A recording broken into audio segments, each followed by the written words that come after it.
ꯑꯍꯥꯟꯕꯃꯛꯇꯗ ꯑꯩꯅ ꯏꯔꯝꯗꯝ ꯁꯅꯥꯂꯩꯕꯥꯛ ꯀꯪꯂꯩꯄꯥꯛ ꯃꯅꯤꯄꯨꯔꯁꯤꯗ ꯂꯩꯔꯤꯕ ꯂꯣꯜ ꯃꯌꯦꯛꯄꯨ ꯅꯨꯡꯁꯤꯖꯕ ꯑꯍꯜ ꯂꯃꯟ ꯃꯔꯨꯞ ꯃꯄꯥꯡ ꯁꯥꯇ꯭ꯔ ꯁꯥꯇ꯭ꯔꯤ ꯏꯃꯥ ꯏꯕꯦꯜ ꯈ꯭ꯋꯥꯏ ꯈꯨꯗꯤꯡꯃꯛꯄꯨ ꯏꯀꯥꯏ ꯈꯨꯝꯅꯕ ꯎꯠꯆꯔꯤ ꯑꯃꯗꯤ ꯂꯣꯜ ꯃꯌꯦꯛ ꯇꯝꯕꯤꯕ ꯃꯇꯝꯗ ꯑꯇꯣꯞꯄ ꯂꯨꯞꯀꯤ ꯃꯤꯑꯣꯏꯁꯤꯡꯕꯨ ꯍꯔꯥꯎ ꯍꯔꯥꯎ ꯂꯣꯏꯅꯕꯤꯕ ꯉꯝꯕ ꯇꯝꯕꯤꯕ ꯉꯝꯕ ꯃꯤꯑꯣꯏꯁꯤꯡ ꯑꯁꯤꯕꯨ ꯊꯥꯒꯠꯆꯔꯤ ꯑꯃꯗꯤ ꯂꯨꯞꯁꯤꯡ ꯑꯁꯤꯗ ꯌꯥꯎꯕ ꯃꯤꯑꯣꯏꯁꯤꯡꯅ ꯍꯔꯥꯎ ꯍꯔꯥꯎꯅ ꯂꯣꯏꯅꯕ ꯉꯝꯕ ꯑꯃꯗꯤ ꯃꯤꯄꯨꯝ ꯈꯨꯗꯤꯡꯃꯛꯄꯨ ꯅꯨꯡꯁꯤꯕꯤꯕ ꯉꯝꯕ ꯈꯨꯗꯤꯡꯃꯛꯄꯨꯁꯨ ꯌꯥꯝꯅ ꯏꯀꯥꯏ ꯈꯨꯝꯅꯕ ꯎꯠꯆꯔꯤ first of all I love all the persons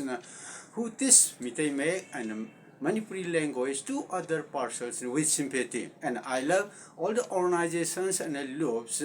participated by those persons who love other persons. Ngasi nenajagadaba asi Meitei Mayeki khunung may hariba e asigi khau haibagi matangda nenajagadabani haibadi khau asi ngangthoku matamda karam tawna haidoi amasu masi khau nikpra niktabra amadi hariba may khunung e khau asi haidokku matamda hakchangi karam karamba saruk singado saruk yabagi haibadu aidi saruk loinabagi haibadu ayak yam hajage mathang mathang macha khaina hajarake ngasi nenajagadaba saruk asi lesson number 360 ni and partner 40 ni hanba sandokhiba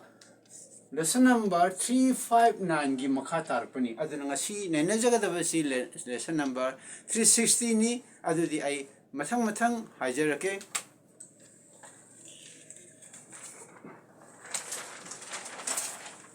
sidida yengbiu ahambada lesson number 360 sidida khau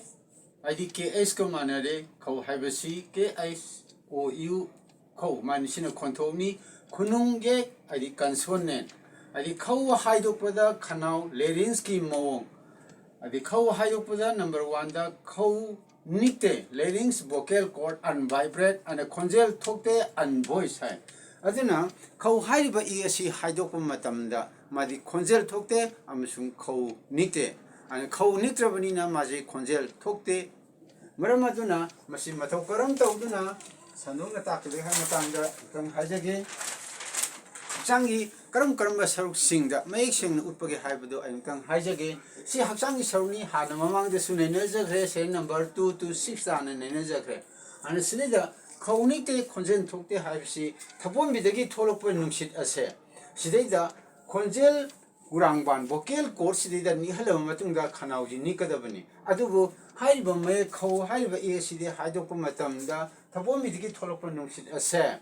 vocal cord madi thengjande maramdi masigi epiglottis hariba magi nungsit thongase launa leiba maramna sidaida nikteba khonjen kurang baje nikteba maramna khonjen thokte aduna ni sidaida khawnikte khonjen thokte haribasi ar khau hariba e asi haidokku matamda maram aduna khau hariba e asi haidokku matamda khawnikte khonjen thokte maramdi sidaida khonjel kurangban asi thobomidagi thorpa nuksit asina nikteba maramna khonjen thokte mathange point number 91 gi mathangda 92 da khau haidokpham hakchang kaya adi khau ji haidokku matamda hakchangi kaya karam changi haibada mutang haijage ahanbada English idun lere body parts for pronunciation of khawai ahambada laining laigi maning thangba saruk laining haibadi si laigi sarukni laigi sina front part middle part amasung 15 jina koi maning thangba sarukni laigi maning thangba saruk si changani laining back of tang harje laining gi changani mathangda ngau athotpa so pele sigi mathak tangba saruk sina pele so pele ni sigi saruk se sina khanau gi sarukni so pele habidi maning thangba saruk se athotpa ngau so pele aduna hamna laining ore ani subada ngau athotpa leire mathangda chimban lip haba chimban adi sigi yanuni simapan thangba saruk saiji mathak sidina chimban mathak thangba sarukni sina makha thangba chimban sarukni aduna khau haiba esi haidokku matamda changiba hakchangi kaya chingase masi kari kari no haiba matamda leigi maningda sangba saruk sigi laining back of the tang sange adi mathangda athotpa ngau so pele ama sange adi mathangda amu chimban sigi mathak thang musum makha thang saruk se upper lip amasung lower lip chimban mathak amasung chimban makha asisu sange adi mathangda amu on hajarake 9.3 da khau haidokpagi mode of saying adi mathang tapna पाथजरके खौसी मतौ करम तौना हाइदोई हाइबदो हाइदोकपदा खौ हाइदोकपदा लेनिंगना कांखतुना ngaugi athotpa sarukta khengduna thabombigi nuksit thingi masida haibsi karino hamatamda khau haiba ese haidokhu matamda leigi maning thangba sarukche back of the tongue leining asina sine kankhala ani aduga ngaugi maning thangba saruk sop pelet asida thengani aduga thabombidagi thorpa nuksit ase thingani adi masangda amu नातोन लंबिसु थिंगी अदुना सिना कांखत किबा मतमदा लेनिंगना सिदा कांखत किबा मतमदा सोपलता थिंगरो मतुंग सिदा अमुसुंग नातोन की लंबिदसु लाकदब नुक्सिदसु थिंगी हाइबो सिदैदा हाइजरसे नातोन लंबिसु थिंगी हाइदोकपदा लै असे खंगने नेमथरगा चिंबाल कोइसिलगा अदि उमसिनबदि नते चिंबाल पुरा उमसिनबदि नते हाइबदि करिनो हाइबा मतमदा हाइदोकपदा लै असे खंगनोम खंगनेम नेमथरगा चिंबान कोइसिलगा नुंसित खंथा थादोई नुंसित जबुन अमा लोइनरई अदन हाइदोको मतमदा लेनिंग असे मथकता थांगलब लेनिंग जे मखाद नेमधरा अनि अदुगा कदरोनी हाइब मतमदा चिंबाल जी कोइसल अनि कोइरनी हाइबदि पुरा उमसिनबदि नते थिंगेनबदि नते चिंबाल कोइरनी अदुगा नुंसिसि जबुन अमगा लोइनरई जी खौजी हाइदोको मतमदा मरमदुना खौवजी हाइदोको मतमदा मतौ करमना तौबगे HYBE मतमदा लेनिंगजिना मथक थंगबा ngaugi atotpa sarukta thengelani aduga sidida thabomigi thorpa nuksit ase masima thingjalani aduga natolamisu thingani aduga mathakta thangkalamba sigi leiningjina ngaugi atotpa sarukta gi khangtha thadorako matamda nuksit jabun ama loinarakani aduga chimbal koirakani asumna hai adudi ai amtang hajarake khau hairiba e ase khau स्माइतरगा चिंबांजी कोइसलखनी लेगी मनिंगना मथकदा थंग लेरगा ngaugi athop sakta lerga khangta thadorko matamda amuka naijage khau amuka hana haijage khau स्माइता Udhna नुंसित सबुन अमा लोइनरकनी खोजी लेगी मनिंग थंगबा सरुक्सी ngaugi मथक थंगबा अथोप सकतगी खंगता थादोरको मतमदा अदुगा चिंबांजी कोरनी अदुगा पूरा फाजिनबदि नते चिंबांजी उमजिनबदि नते अमुतंग हाइजगे खौ अमुतंग हाइजगे खौ अदि मसंग अमु मखा ताबा मु हाइजगे से नंबर 3 नि मसंग अमु से नंबर मसंगी से नंबर दा मसंग हाइजरके सिदैदा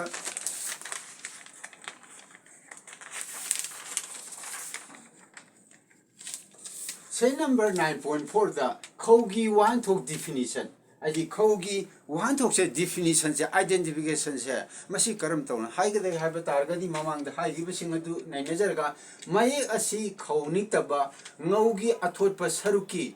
leiningi nungsit thingba haidokpada chimbal koiba nungsit chabun loinaba kunungye kawi maramna amtanga hana haijage mayek asi khauniktaba ngaugi athotpa saruki leiningi nungsit thingba haidokpada chimbal koiba nungsit chabun loinaba kunungye kawi aduna mayek asi mamangda haikiba mayam singa point singa do aidi maruiba singa do khomjinlaga mamangda haikiba do aduga definition asigi meaning asi lapani ana mayek asi khaunik thaba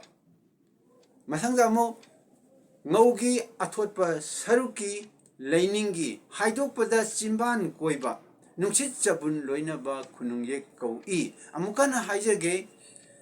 khau haiba e asi khauniktaba ngaugi maning thangba saru athotpa saru adi leiningi saru amasu haidoko matamda nungsit chabun loinaba chinban koiba khunungye kawi asumna khaugi definition ase asumna haigani adi makha tarpa oina adi khaugi sijinafam adi khau haiba e ase sijinaba matamda word amagi wahaigi karam ba saruk singda leiba yabage haibdo khudam singado mathang mathang hajarake ahanbada word sina pronunciation sina meaning ni word sina wahai ni sina contok tuni english ta ibani sina meaning duni khadang hamatamda khadang chin hai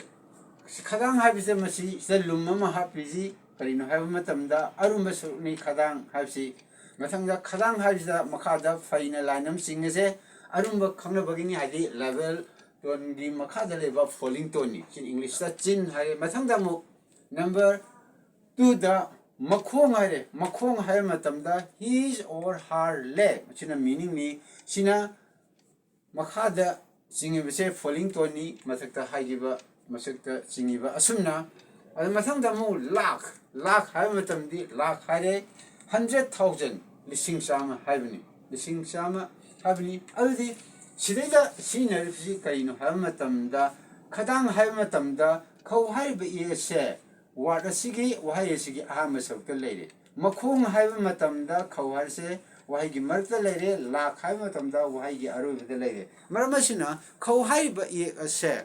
ꯃꯁꯤ ꯋꯥꯍꯩ ꯑꯃꯒꯤ ꯑꯍꯥꯟꯕꯗ ꯂꯩꯕ ꯌꯥꯏ ꯃꯔꯛꯇ ꯂꯩꯕ ꯌꯥꯏ ꯑꯃꯁꯨꯡ ꯑꯔꯣꯏꯕꯗ ꯂꯩꯕ ꯌꯥꯏ ꯍꯥꯏꯕꯗꯤ ꯁꯤꯗꯩꯗ ꯑꯍꯥꯟꯕꯗ ꯂꯩꯕ ꯌꯥꯏ ꯃꯊꯪꯗ ꯃꯔꯛꯇ ꯂꯩꯕ ꯌꯥꯏ ꯋꯥꯍꯩꯒꯤ ꯅꯠꯇ꯭ꯔꯒ ꯋꯥꯍꯩꯒꯤ ꯑꯔꯣꯏꯕꯗ ꯂꯩꯕ ꯌꯥꯏ ꯍꯥꯏꯗꯤ ꯃꯁꯪꯗ ꯑꯃꯨꯛ ꯑꯩꯅ ꯁꯨꯝ ꯅꯤꯡꯁꯤꯡꯖꯅꯤꯡꯕꯗꯤ ꯀꯔꯤꯅꯣ ꯍꯥꯏꯕ ꯃꯇꯝꯗ ꯈꯧ ꯍꯥꯏꯔꯤꯕ ꯏꯌꯦꯛ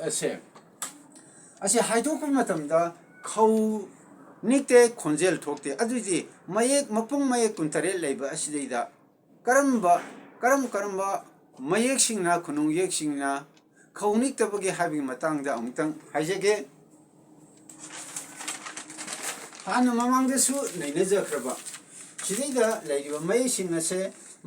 ꯑꯁꯤ ꯃꯌꯥꯏꯗ ꯂꯩꯔꯤꯕ ꯀꯟꯁꯣꯅꯦꯟꯁꯤꯡ ꯑꯁꯤ ꯈꯧ ꯅꯤꯛꯇꯕ ꯑꯃꯁꯨꯡ ꯈꯣꯟꯖꯦꯜ ꯊꯣꯛꯇꯕꯅꯤ ꯁꯤꯒꯤ ꯃꯃꯥꯡꯁꯤ ꯅꯩꯅꯖꯔꯣꯏ ꯍꯥꯟꯅ ꯁꯦꯟ ꯅꯝꯕꯔ 26ꯗ ꯅꯩꯅꯖꯈ꯭ꯔꯦ ꯁꯤ ꯈꯛꯇꯪ ꯍꯥꯟꯅ ꯅꯩꯖꯒꯦ ꯈꯧ ꯍꯥꯏꯔꯤꯕꯁꯤ ꯁꯤꯗ ꯂꯩꯔꯦ ꯃꯔꯝ ꯑꯗꯨꯅ ꯈꯧ ꯅꯤꯛꯇꯕ ꯈꯣꯟꯖꯦꯜ ꯊꯣꯛꯇꯕ ꯃꯌꯦꯛꯁꯤꯡ ꯑꯗꯤ ꯀꯔꯤꯅꯣ ꯍꯥꯏꯕꯗ ꯀꯣꯛ ꯁꯝ ꯄꯥ ꯆꯤꯜ ꯇꯤꯜ ꯈꯧ ꯊꯧ ꯍꯨꯛ ꯐꯝ ꯑꯗꯨꯅ ꯈꯧ ꯅꯤꯛꯇꯕ ꯈꯣꯟꯖꯦꯜ ꯊꯣꯛꯇꯕ ꯃꯌꯦꯛꯁꯤꯡ ꯑꯁꯦ ꯀꯔꯤꯅꯣ ꯍꯥꯏꯕ ꯃꯇꯝꯗ ꯀꯣꯛ ꯁꯝ ꯄꯥ ꯁꯤꯗꯩ ꯑꯃꯨꯛ ꯂꯩꯔꯦ ꯑꯃꯨꯛꯇꯪ ꯌꯦꯡꯕꯤꯌꯨ ꯁꯤꯗꯩꯗ ꯆꯤꯜ ꯇꯤꯜ ꯈꯧ ꯍꯥꯏꯕ ꯒ꯭ꯔꯨꯞ ꯑꯃ ꯑꯍꯨꯝ ꯀꯣꯛ ꯁꯝ ꯄꯥ ꯆꯤꯜ ꯇꯤꯜ ꯈꯧ ꯊꯧ ꯍꯨꯛ ꯐꯝ ꯀꯣꯛ ꯁꯝ ꯄꯥ ꯆꯤꯜ ꯇꯤꯜ ꯈꯧ ꯊꯧ ꯍꯨꯛ ꯐꯝ ꯍꯥꯏꯔꯤꯕ ꯃꯌꯦꯛ ꯃꯥꯄꯜꯁꯤꯡ ꯑꯁꯦ ꯈꯧ ꯅꯤꯛꯇꯦ ꯑꯃꯁꯨꯡ ꯈꯣꯟꯖꯦꯜ ꯊꯣꯛꯇꯦ ꯃꯁꯤ ꯑꯩꯈꯣꯏꯅ ꯆꯥꯔꯠ ꯑꯃ ꯑꯣꯏꯅ ꯅꯤꯡꯁꯤꯡꯖꯕ ꯋꯥꯅꯤ ꯅꯤꯡꯁꯤꯡꯕꯒꯤꯗꯃꯛꯇ ꯃꯇꯧ ꯀꯔꯝ ꯇꯧꯅ ꯅꯤꯡꯁꯤꯡꯖꯒꯦ ꯍꯥꯏꯕꯗꯣ ꯑꯗꯣ ꯑꯇꯣꯞꯄ ꯃꯤꯑꯣꯏ ꯀꯌꯥꯅꯁꯨ ꯃꯥꯒꯤ ꯅꯤꯡꯁꯤꯡꯖꯕꯒꯤ ꯃꯔꯝ ꯂꯩꯔꯝꯒꯅꯤ ꯃꯑꯣꯡ ꯂꯩꯔꯝꯒꯅꯤ ꯃꯗꯨ ꯅꯤꯡꯁꯤꯡꯖꯕꯗ ꯀꯩꯁꯨ ꯀꯥꯏꯗꯦ ꯑꯩꯈꯣꯏꯅ ꯅꯤꯡꯁꯤꯡꯖꯔꯛꯄ ꯃꯥꯒꯤ ꯆꯥꯔꯠ ꯑꯗꯣ ꯃꯗꯨ ꯎꯠꯆꯕꯅꯤ ꯃꯊꯪꯗ ꯑꯃꯨꯛ ꯁꯤꯗꯩꯗ ꯑꯃꯨꯛ ꯍꯥꯏꯖꯒꯦ ꯁꯤꯗꯩꯗ ꯃꯊꯪꯒꯤ ꯑꯃꯨꯛ ꯁꯤꯗꯩꯗ ꯌꯦꯡꯕꯤꯌꯨ body parts four pronunciation of ꯈꯧ ꯁꯤ ꯍꯥꯏꯗꯣꯛꯄ ꯃꯇꯝꯗ ꯕꯣꯗꯤ ꯄꯥꯔꯠꯁꯤꯡ ꯑꯁꯦ ꯂꯩꯅꯤꯡ ꯉꯧꯒꯤ ꯑꯊꯣꯠꯄ ꯑꯃꯁꯨꯡ ꯆꯤꯝꯕꯥꯜ ꯆꯪꯏ ꯂꯩꯅꯤꯡ ꯉꯧꯒꯤ ꯑꯊꯣꯠꯄ ꯑꯃꯁꯨꯡ ꯆꯤꯝꯕꯥꯜ ꯆꯪꯏ ꯑꯗꯨꯗꯤ ꯀꯔꯝꯕ ꯃꯌꯦꯛꯁꯤꯡꯅ ꯂꯩꯅꯤꯡ ꯉꯧꯒꯤ ꯑꯊꯣꯠꯄ ꯁꯔꯨꯛ ꯑꯃꯁꯨꯡ ꯆꯤꯝꯕꯥꯜꯁꯤꯡ ꯑꯁꯦ ꯆꯪꯏ ꯍꯥꯏꯕꯗꯨ ꯑꯩ ꯑꯃꯨꯛꯇꯪꯒ ꯍꯥꯏꯖꯒꯦ ꯁꯤꯒꯤ ꯆꯥꯔꯠꯁꯤꯗꯩꯗ ꯑꯃꯨꯛꯇꯪ ꯌꯦꯡꯕꯤꯌꯨ ꯁꯤꯗꯩ ꯂꯩꯔꯦ ꯈꯧ ꯍꯥꯏꯔꯤꯕ ꯏꯌꯦꯛꯁꯤ ꯁꯤꯗ ꯂꯩꯔꯦ ꯑꯗꯨꯗꯤ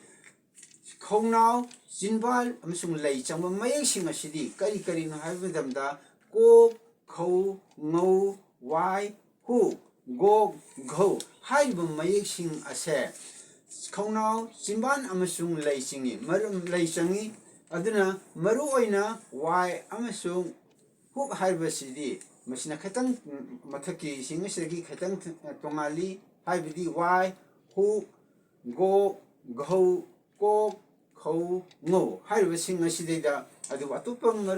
ꯃꯔꯝꯁꯤꯡ ꯑꯗꯨꯗꯤ ꯀꯣꯟꯅ ꯀꯨꯞꯅ ꯑꯃꯨꯛ ꯅꯩꯅꯖꯒꯦ ꯍꯧꯖꯤꯛꯀꯤ ꯑꯣꯏꯅ ꯈꯧ ꯍꯥꯏꯔꯤꯕ ꯃꯌꯦꯛ ꯑꯁꯦ ꯈꯧꯅꯥꯎ ꯑꯃꯁꯨꯡ ꯆꯤꯝꯕꯥꯜ ꯂꯩ ꯆꯪꯏ ꯃꯁꯤꯒꯨꯝꯕ ꯆꯥꯔꯠꯁꯤꯡ ꯑꯁꯤ ꯅꯤꯡꯁꯤꯡꯉꯒ ꯍꯦꯟꯅ ꯆꯤꯟꯐꯥ ꯄꯨꯕꯗ ꯅꯨꯡꯉꯥꯏ ꯍꯥꯏꯅ ꯎꯠꯆꯕꯅꯤ ꯃꯔꯝ ꯑꯗꯨꯅ ꯈꯧ ꯍꯥꯏꯔꯤꯕ ꯏꯌꯦꯛ ꯑꯁꯤ ꯍꯥꯏꯗꯣꯛꯄ ꯃꯇꯝꯗ ꯂꯩꯅꯤꯡ ꯉꯧꯒꯤ ꯑꯊꯣꯠꯄ ꯁꯔꯨꯛ ꯑꯃꯁꯨꯡ ꯆꯤꯝꯕꯥꯜ ꯆꯪꯏ ꯍꯥꯏꯕꯁꯦ ꯑꯩꯅ ꯆꯥꯔꯠ ꯑꯣꯏꯅ ꯄꯤꯖꯔꯦ ꯍꯧꯖꯤꯛ ꯃꯊꯪ ꯉꯧꯒꯤ ꯁꯔꯨꯛꯇ ꯍꯥꯏꯗꯤ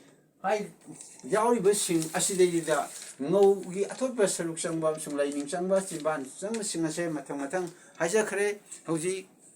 ꯈꯧ ꯍꯥꯏꯔꯤꯕ ꯈꯨꯅꯨꯡ ꯌꯦꯛ ꯑꯁꯦ ꯍꯥꯏꯗꯣꯛꯄ ꯃꯇꯝꯗ ꯈꯧ ꯅꯤꯛꯇꯦ ꯑꯃꯁꯨꯡ ꯈꯣꯟꯖꯦꯜ ꯊꯣꯛꯇꯦ ꯑꯗꯨꯒ ꯀꯔꯝꯕ ꯍꯛꯆꯥꯡꯒꯤ ꯁꯔꯨꯛ ꯆꯪꯏ ꯍꯥꯏꯕꯃꯇꯝꯗ ꯉꯧꯒꯤ ꯑꯊꯣꯠꯄ ꯁꯔꯨꯛ ꯂꯩꯅꯤꯡ ꯆꯤꯝꯕꯥꯜ ꯆꯪꯏ ꯍꯥꯏꯅ ꯃꯊꯪ ꯍꯥꯏꯖꯈ꯭ꯔꯦ ꯉꯁꯤꯒꯤꯗꯤ ꯃꯇꯥꯡ ꯑꯁꯤꯗ ꯈꯧꯒꯤ ꯁꯔꯨꯛꯇ ꯑꯩꯈꯣꯏꯅ ꯃꯇꯧ ꯀꯔꯝ ꯇꯧꯗꯨꯅ ꯍꯥꯏꯗꯣꯛꯄꯒꯦ ꯍꯥꯏꯕ ꯃꯇꯥꯡ ꯑꯗꯨꯁꯨ ꯅꯩꯅꯈ꯭ꯔꯦ ꯃꯇꯥꯡ ꯑꯁꯤꯗ ꯂꯣꯏꯁꯤꯟꯖꯔꯦ channel asing mamingna Manipur language feature ayaki mingna ngangkham Professor aina khara mayamda khara paudam jaba asida lebaki akhang ayasina awarapa haibira u ay harauna loksinjagani ngasigidi matang asida losinjaba matam yawragle punamakpu ikai khumnajari mathangi upload tawu matamda amuk mayam punamak unaminasi awarapa khudima haibira u ayana harauna loksinjagani asigidi matang asida losinjarage